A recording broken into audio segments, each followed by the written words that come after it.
Hello दोस्तों, good morning, Radhe Radhe. I hope कि आप सभी लोग सुखी स्वस्थ मस्त होंगे। दोस्तों आज मैं एक दुल्हन का नया गीत लेकर आई हूँ। पहली बार दुल्हन ससुराल गई थी, वहाँ से मायके आई तो अपने सहेलियों से अपने ससुराल का हाल कैसे बताती है। चलिए हम गीत के माध्यम से आप सभी को बताते हैं।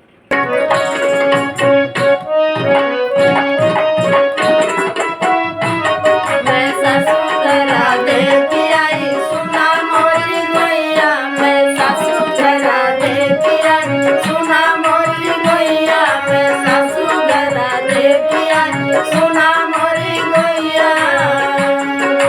सुना मोरी गोइया, सुना मोरी गोइया, सुना मोरी गोइया, सुना मोरी गोइया। मैं ससुराल देख आई, सुना मोरी गोइया। मैं ससुराल देख आई, सुना मोरी गोइया।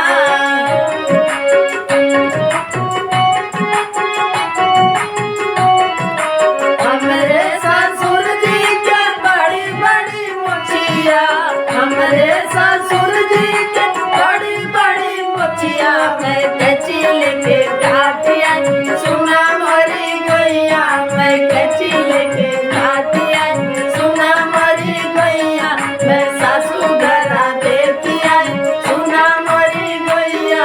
मैं ससुराल देख आई, सुना मोरी गोइया।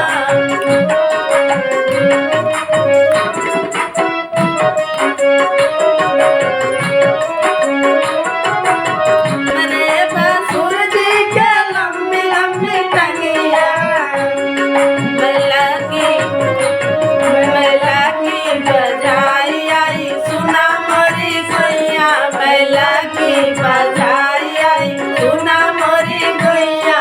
मैं ससुराल देख आई, सुना मोरी गोइया। मैं ससुराल देख आई, सुना मोरी गोइया।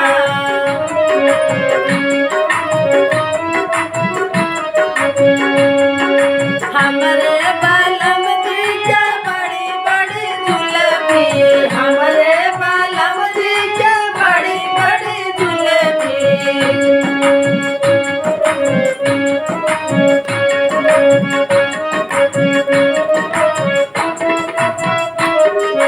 झुंडा कराई आई, सुना मोरी गोइया। मैं झुंडा कराई आई, सुना मोरी गोइया। मैं झुंडा कराई आई, सुना मोरी गोइया। मैं ससुराल देख आई, सुना मोरी गोइया। मैं ससुराल देख आई, सुना मोरी गोइया। मैं ससुराल